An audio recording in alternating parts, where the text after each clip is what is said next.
Hello, everyone, and welcome back to another episode of the 8-Bit Adventures podcast, bringing you the latest and greatest gaming news of the past week. This is episode 315. I am your host, Sean Hayes. And boy, oh boy, it was New York City Comic-Con going on right now. So there were some announcements. I know Comic-Con is usually more focused on comics and shows than it is games, since games are usually saving their announcements for like PAX or Gamescom, I think, is the big de facto one now. Now that E3 is no longer a thing. But yeah, we've got a couple announcements from that. And Xbox did a partner showcase. So we've got some info from some exciting info from that. One thing I didn't have in the news, but because it's kind of an ongoing thing, is that as part of their marketing process, Wizards has been doing videos of the Dungeon Master's Guide, and I think I talked about this week. But one of the little tidbits is that the Dungeon Master's Guide that's coming out is the last book that Chris Perkins will be a design lead on. And that's a little sad. I do like Perkins as a DM and the work that he's done. And he did say he gave significant contributions to the Monster Manual and the starter set and the books that are coming out next year. But his final product lead credit is on the DMG. So I don't know if this means he's looking at retirement pretty soon. I do recall that he did an episode of Between the Sheets, which is no longer available due to the host. But Between the Sheets was like oh my good interview series. I forgot the word interview. Yeah, it was an interview series where they did like a bunch of people related to Critical Role, and it was done by Critical Role. So like the cast and then a bunch of like show adjacent people. And Chris Perkins was one of them. But on that show, he talked about like when he retires, he's just kind of gonna disappear. Like that's his goal, is to not transition to another job or anything in the industry. He's just done, and he'll probably just retreat to some sort of seaside cottage and then just be offline. And you know what? I mean, good for him, but it is a little sad. I do wonder if he will remain involved with Acquisitions Incorporated in his full capacity. I could certainly imagine that that would be a lot less pressure to be able to just do that a couple times a year instead of having to then also do like a regular day job kind of a thing. But so yeah, little sad, but that is the problem with time, folks, is that it always keeps moving forward. So, all right, how about we get into this week's news?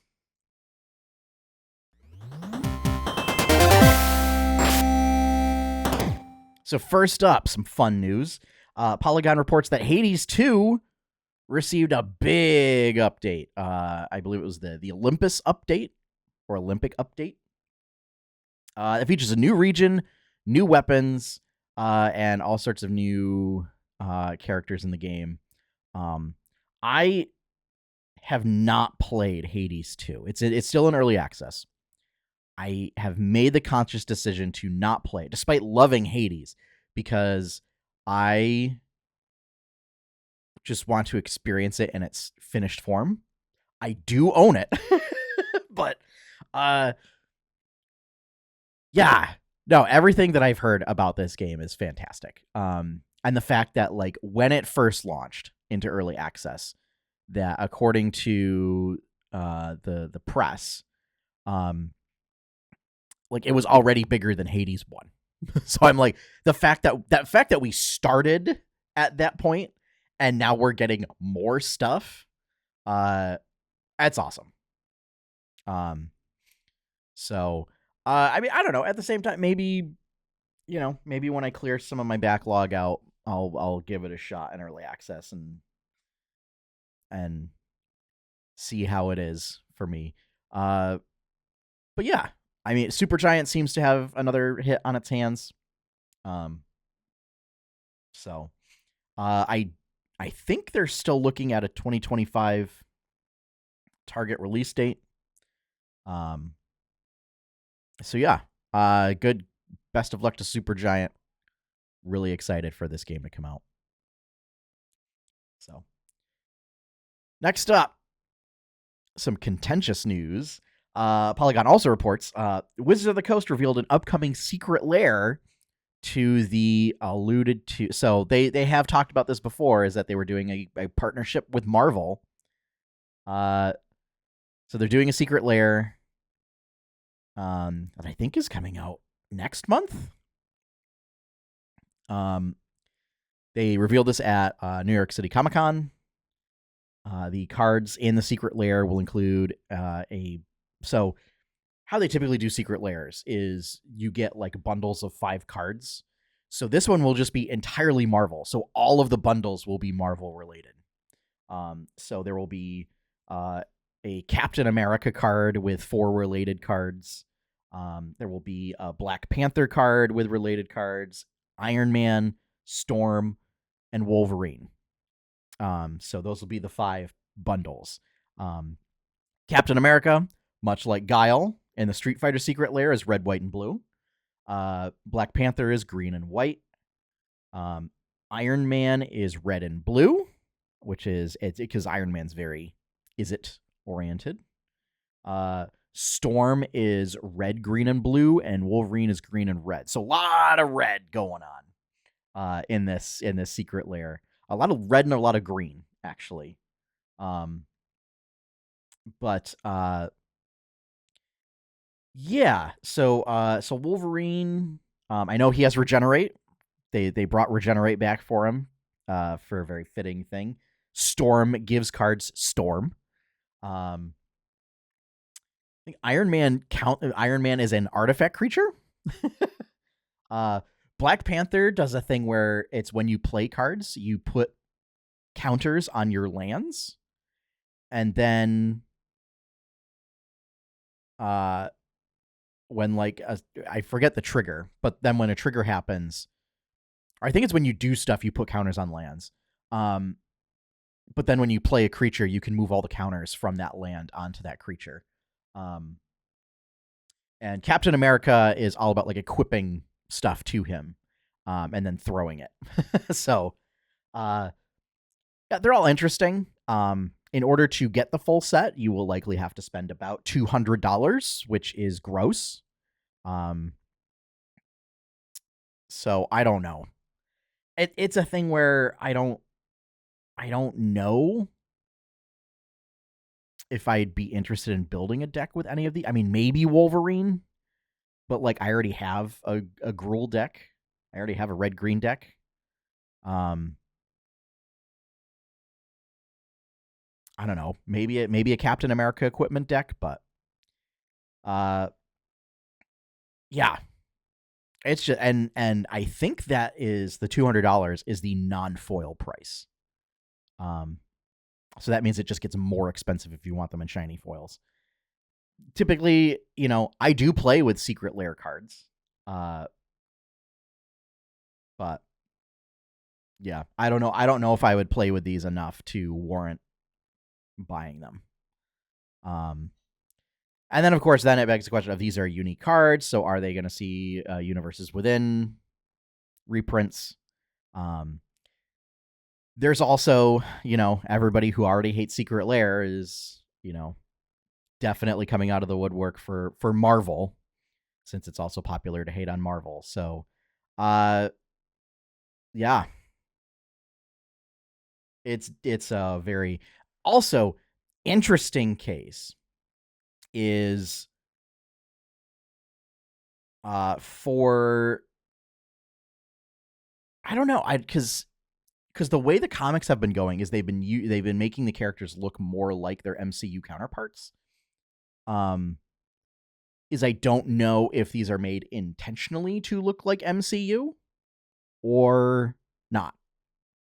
But it seems like they look closer to those counterparts than instead of doing a reimagining like they did with Lord of the Rings. So at least we won't have to deal with that conversation. So yeah, I believe it comes out next month. So if you're looking for the whole set, $200. Actually, that might be the foil price. Because that would mean they're about $40 a pack, which is the foil price. So unless they only make them in foil, but I don't know. So yeah, so it might be like $160 if you get them in all non-foil. That does make it a little more palatable, but like I also haven't played Commander all that much. I've been playing Lorcana instead, and if I'm going to drop that much money on cards, I'd rather drop it on Lorcana cards to help my deck out. So, yeah. But we're starting to see this. I don't know if the Secret Lair is just going to be the Secret Lair, or if they're going to... I thought they were going to do like a full set or a Commander set. So we'll have to see. This may just be like a teaser product. But yeah, so that announcement. So and they did show all of the artwork. I don't think the artwork's very good. I mean, some other cards are in there. Heroic Intervention is definitely in there for Black Panther. Lightning Bolt is in there for Storm. I think it's they made like an altar of Sword of Truth and Justice, I think, as a shield for Cap's shield.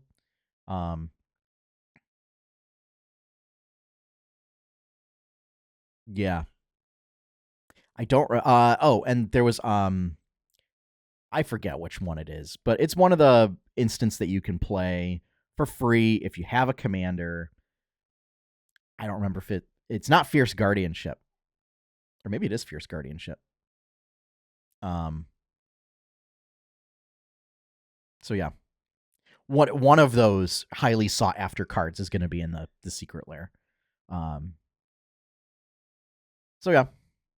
But yeah, particularly if you play any sort of combination that includes red, there will be some value in this.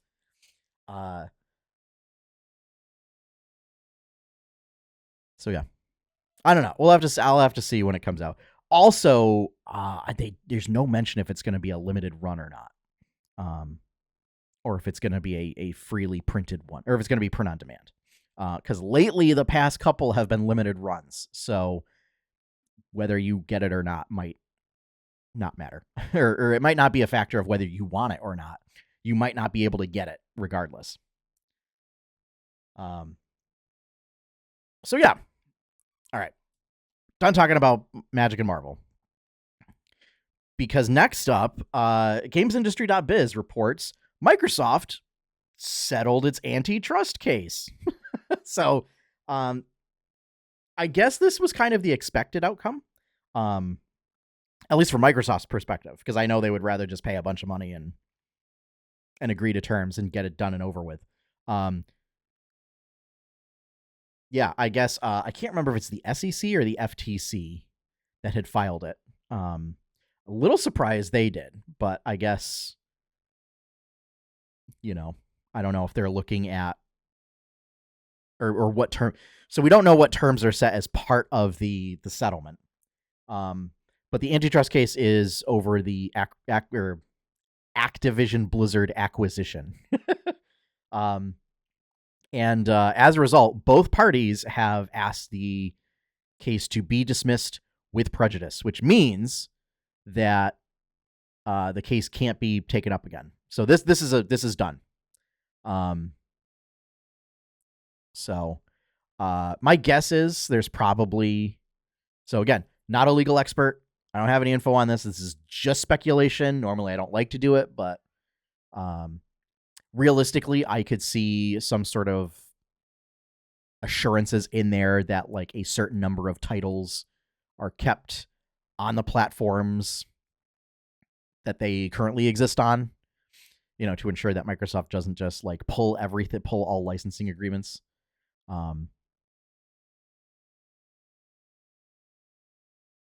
Yeah, I think that's probably the only thing in there that I think would matter all that much. And I mean, there's probably like a bunch of money involved, like in paying some sort of settlement fee. Yeah. Or maybe I don't know. Maybe some sort of like we're going to keep an eye on you for laying off even more people.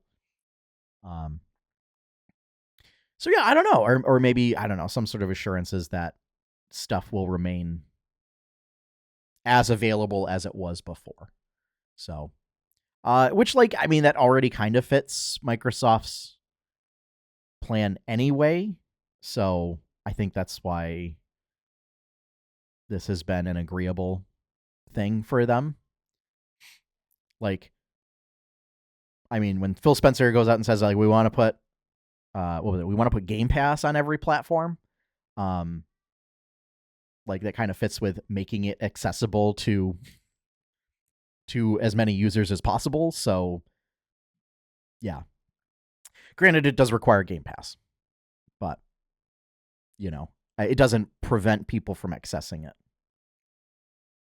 And that's really like what the FTC was looking at in terms of consolidation is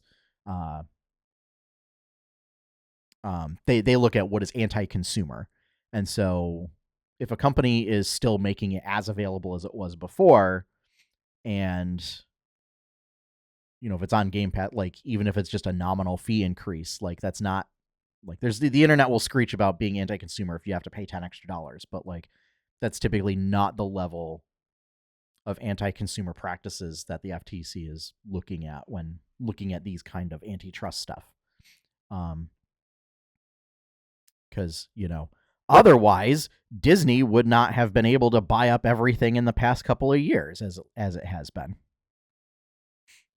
Yeah, price increases are generally like, unless it's egregious, and I mean really egregious, like with the pharmaceutical industry, the FTC usually doesn't get involved for anti-consumer stuff.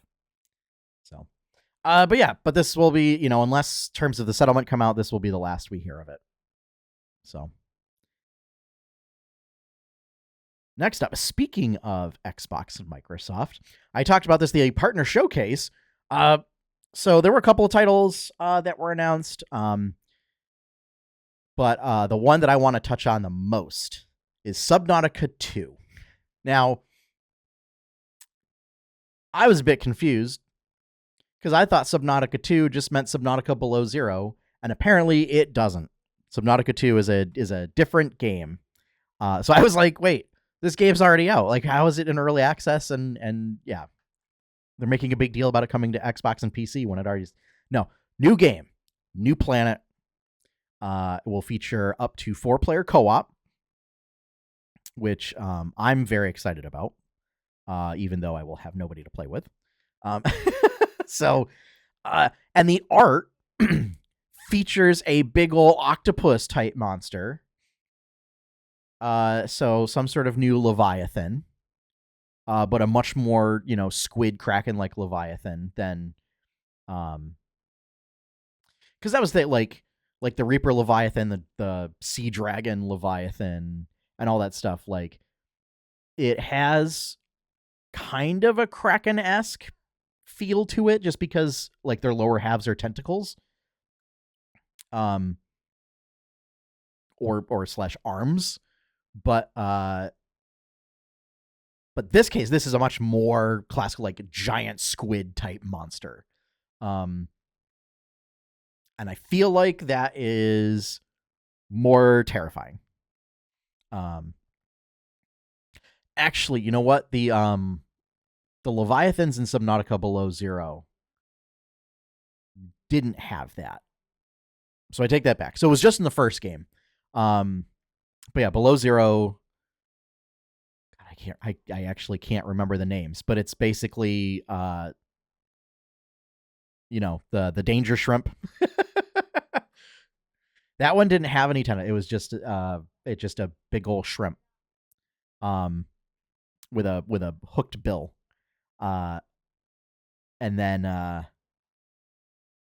whatever the giant sea centipede looking thing down in the crystal depths in Below Zero.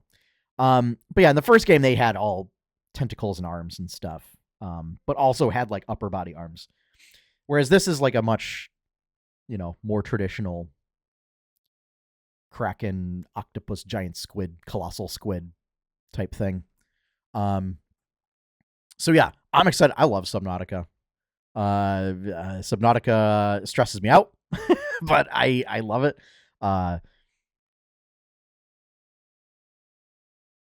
So very excited to see what comes of this. This will probably be something that I play in early access, just because Subnautica was very fun in early access.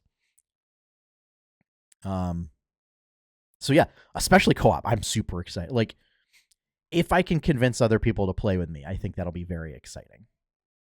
And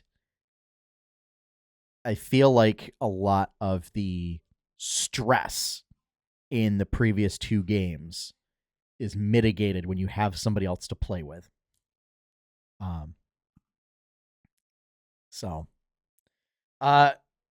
It is slated for a 2025 release on PC and Xbox. So, coming up pretty soon.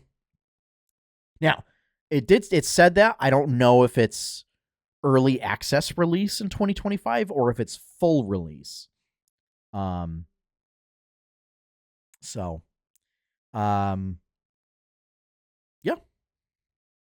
Looking forward to it. Finally, our last bit of news.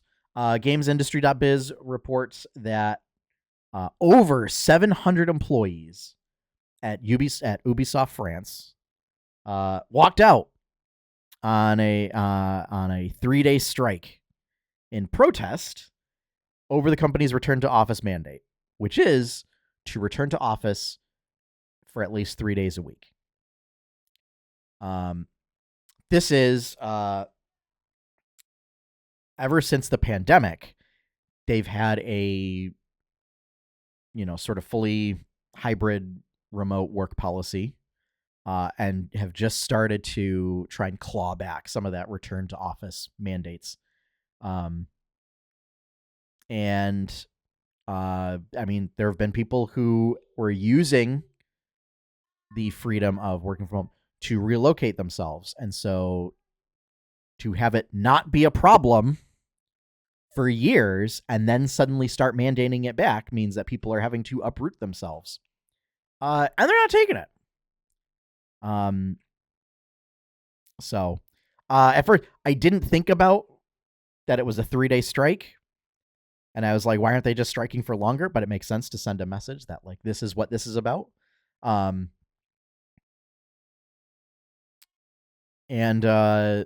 Yeah. Of note, those employees are unionized.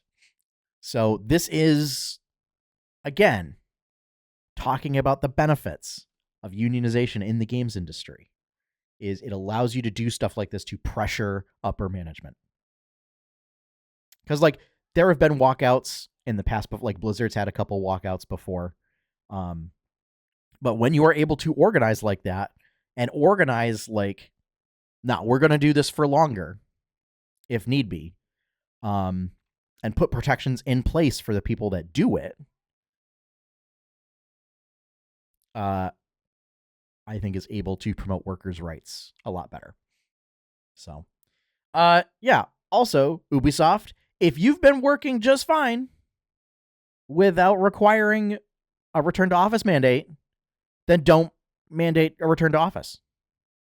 More industries should follow suit, because we all know that forcing people to be in the office is just because you're paying for real estate and you feel stupid for paying for real estate when it's not being used. Instead of being smart and saying, okay, how do we utilize this space better?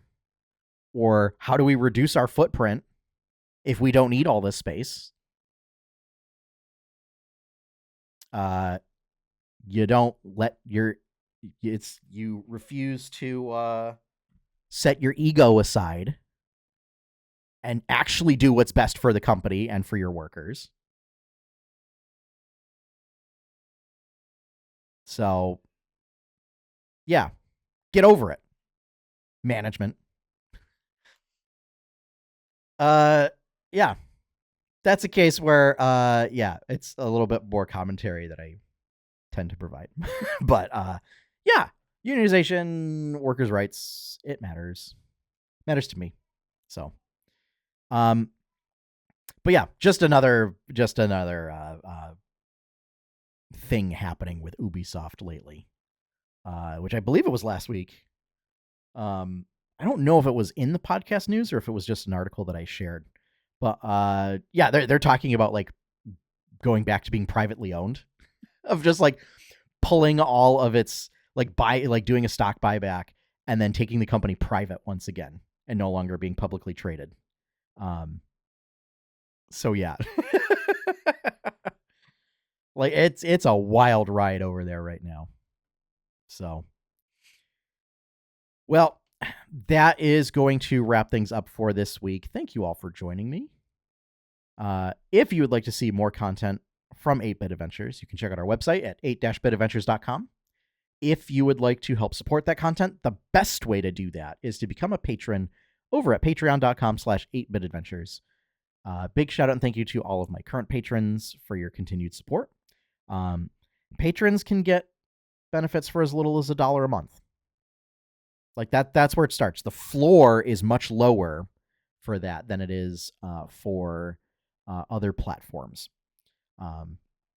So of note, Patreon is changing how subscriptions are processed starting in November.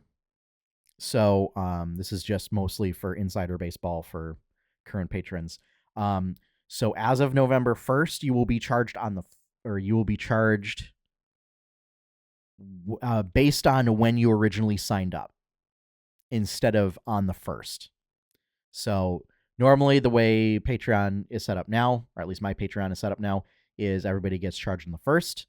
This instead will charge patrons like every 30 days or 31 days or whatever. So basically charge them on the same date every month based on when you signed up.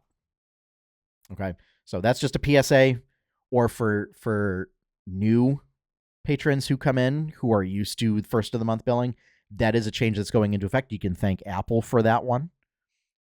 But yeah, so again, thank you for all your continued support. If you would like to, I already did that. Our opening theme is One Up by Professor Shy Guy. You can find his work over at professorshyguy.bandcamp.com. Go show him some support. Great chiptune artist.